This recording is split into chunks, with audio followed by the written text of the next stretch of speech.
Thank you, Senator Cassidy. Our next three will be Senator Brown, Senator Tillis, and Senator Cornyn. Senator Brown. Thank you, Mr. Chairman. Mr. Werfel, thank you for your willingness to serve and willingness to do today what you're doing. My colleagues on the other side today have raised concerns about error rates with the child tax credit and the earned income tax credit, two tax cuts for working families that are so important for so many. I want to get your thoughts on two bipartisan proposals to get the error rates down. Presidents of both parties, your predecessor appointed by President Trump, who I would add your predecessor did a good job beginning the child tax credit, wish that he could have kept going with it. They've asked Congress to give IRS the authority to establish minimum competency standards for paid tax preparers. I recognize you're not in this job yet, but give us your best estimate if paid tax preparers had to demonstrate a bare minimum expertise in tax preparation. Do you think we'd see fewer errors in the ITC and the CTC?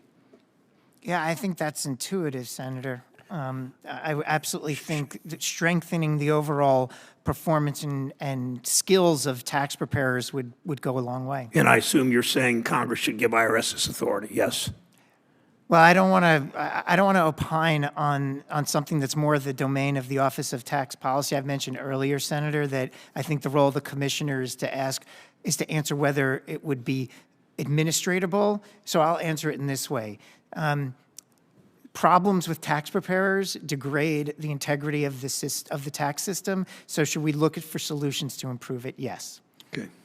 Mr. Werfel, the Volunteer Income Tax Assistance, the VITA program, which the IRS supports, has a 94% accuracy rate. I worked with Senator Heller when he was here from Nevada some years ago to authorize the VITA grant program, recognizing this was a way to ensure accurate EITC and CTC returns. If you're confirmed, will you work with me and I hope colleagues on the committee to strengthen the VITA program? Yes, I will. Thank you.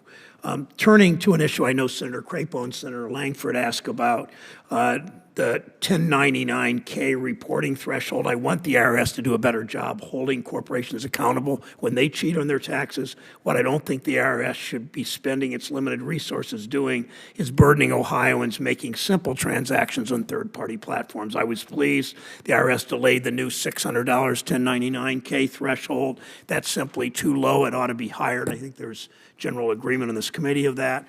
I know you're not in the job yet. For that reason, you don't have firsthand familiarity with their operations. But does it stand to reason that if 1099-K threshold were higher, the IRS would have fewer forms to process, and for that reason would be able to focus its resources more efficiently? Senator, if I understand your question, yes, a simpler framework would be easier to implement. That's the type of feedback that I think an IRS commissioner can provide to this committee. Okay, and we will make those requests once you're confirmed. Last few seconds, I want to join Chairman Wyden and my other colleagues in raising our concern that black tax filers are 3 times more likely to be audited than white tax filers. I know this is of great concern to my colleague on this committee and ranking member of the Banking Committee, which Senator Tillis and I serve on.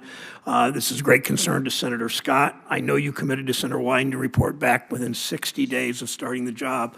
We look forward to working with you on that. So thank you. Thank you. Thank you, Chair Wyden. Thank you, Senator.